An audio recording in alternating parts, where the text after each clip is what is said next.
Hola chicos, ¿cómo estáis? Espero que en casa aí, ¿no? No es un momento de salir, un momento de estar aí en casa. Vamos a aprovechar aí para estudiar un poquito, leer, assistir algunas series que yo sé que os gusta mucho en Netflix, ¿no? Muy bien, vamos a empezar la clase de hoy. Vamos a trabajar un poquito con los artículos. Eso es una cosa que no es muy difícil. Nosotros tenemos eso en portugués también. E, assim como em português, temos dois tipos de artículos: aqueles que chamamos de artículos determinados e os que chamamos de artículos indeterminados.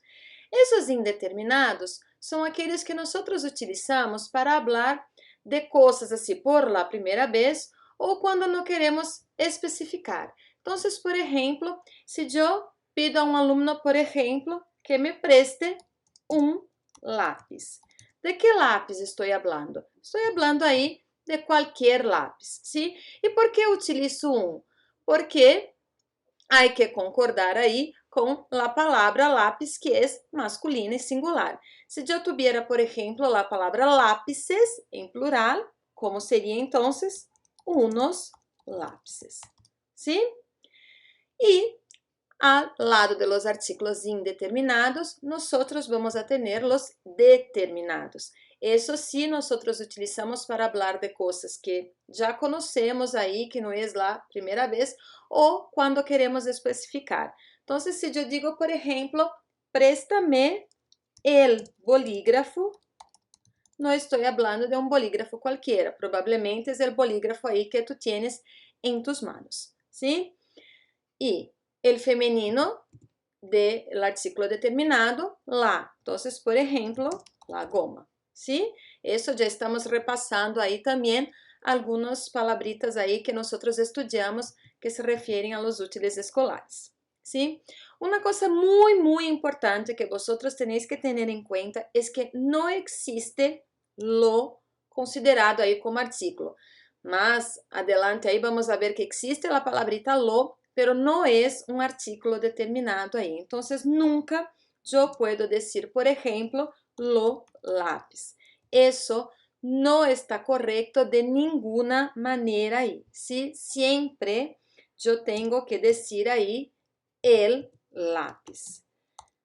Y es muy común que las personas hagan esta confusión. ¿Por qué? Porque el femenino de él es la y el masculino ahí plural los. Entonces es muy común que las personas cuando están empezando a aprender el español, eles utilicem aí esse lo.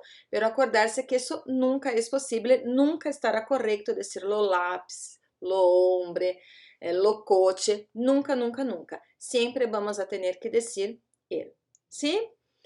Creo que no vais a tener problemas con relación a eso. Observen ahí en la página 22 del libro de vosotros. Quien no está con el libro en casa, que todavía lo ha dejado en el armario, en la escuela, no hay problema, porque yo voy a poner ahí esa página del libro en Google aquí para vosotros. Vais a observar, leer aquí eso, lo que dice aquí en la página 22 de los artículos indeterminados, de los artículos determinados también, ¿sí? Mira el ejemplo que hay aquí. En el aula hay una pizarra. La pizarra es blanca. Y después vais a intentar hacer los ejercicios de esta página. Entonces, ¿qué ejercicios son esos? Mira ahí, ó. En el ejercicio 1, vais a completar ahí tanto con el artículo indeterminado como con el artículo determinado. Lo que tenéis que poner atención es en la palabrita que se refiere. Si la palabrita es una palabrita que está en femenino, por ejemplo, profesora, vais a utilizar los artículos determinados e indeterminados femeninos. Si es masculino, professor, por exemplo, vais a utilizar os masculinos. Então, sempre há que fazer a concordância com a palabrita que se refere, o substantivo a que se refere, ¿sí? Depois aqui, ó, exercício número 2, todas as palabritas estão em plural, vais a utilizar os exercícios em plural, os artículos, perdão, em plural. E em el exercício número 3, vosotros vais a utilizar en la primera columna el artículo indeterminado y en la segunda el determinado, haciendo ahí la concordancia de la forma como habéis hecho en los ejercicios 1 y 2.